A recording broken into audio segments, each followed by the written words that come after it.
Yung ganitong luto talaga sa tuna ang gustong gusto ko. Yung nagmamantika. Pag alis ko sa Maynila namin, mainiton, digdi sa Bicol, mauranon.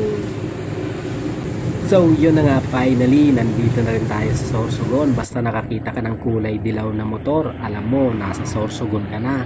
Dito na nga pala ako dumaan sa Coastal Road, hindi na ako dumaan sa sentro para hindi na tayo matraffic dahil sigurado naman na traffic doon.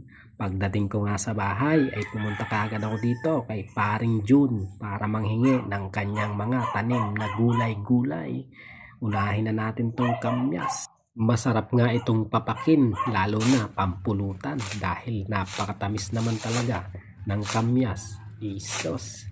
Magbunot na rin tayo ng niyog dahil ito ang number 1 na sangkap kapag ikaw ay maggagata. Ikaw ba, marunong ka bang magbatak ng niyog o kaya magkagod? Hindi, di ka marunong, rich kid ka kasi.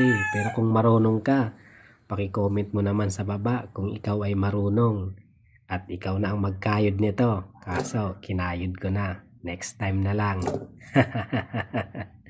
Ilagta na ang iba at ilagta na ang sira.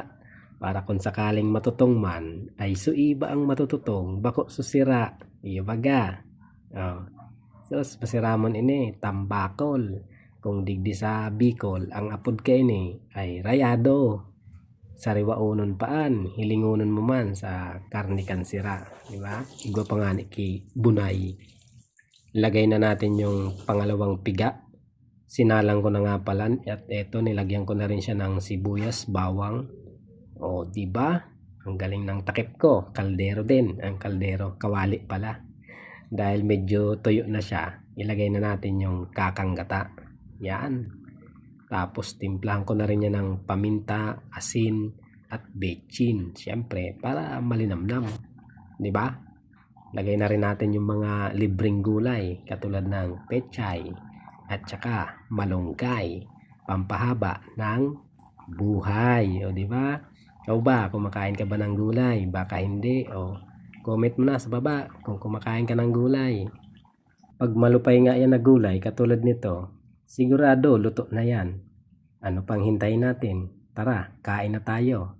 Ganito nga pala ang ginagawa ko sa kawali na pinaglutuan. Yung lasa kasi niyan, nandyan. Kaya napakasarap niyan. Kayo ba, ginagawa nyo rin ba yan? Tara, kain tayo mga oragon. Pagtapos kong kumain ay binalot ko na yung mga paninda ko. Dahil magtitinda muna tayo para magkaroon naman tayo ng pera. Para may